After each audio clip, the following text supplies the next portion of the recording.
There are more and more signs that the Brent Spence Bridge project is set to get underway here, including this new proposal. In fact, it would close a nearly mile-long stretch of Covington's Riverfront Trail for the next 5 years. To make all of this possible, WCPO 9 News reporter Andrew Rowan speaking with some neighbors and residents about the impact this project is already set to have.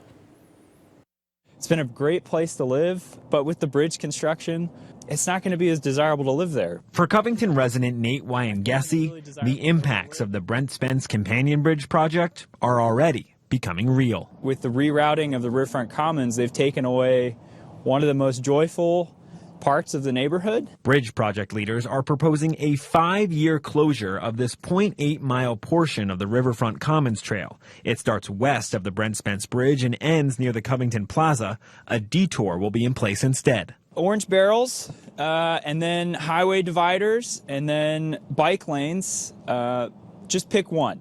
The state is seeking feedback on the proposed alternative trails, and these cyclists say they're going to be asking about consistency. We want to make sure that it's a concrete barrier that drivers can't go through. Matt Butler heads the Coalition of Transit and Sustainable Development. We want to elevate the neighbors and make sure their voices are heard, and we want to make sure that what they want and what they need out of this project happens. Shovels are set to hit the ground this year, and in preparation, project leaders have asked the EPA to allow discharge into the Ohio River that would lower the water quality.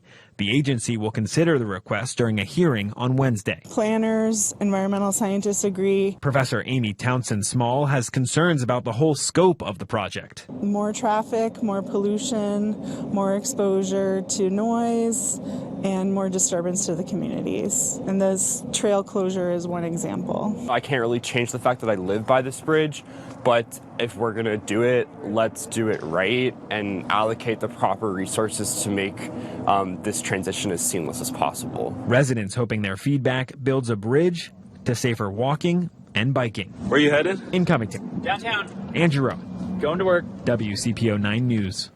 So the final decision on the Riverfront Trail is up to the Federal Highway Administration. Comments must be submitted to the Kentucky Transportation Cabinet by February 23rd.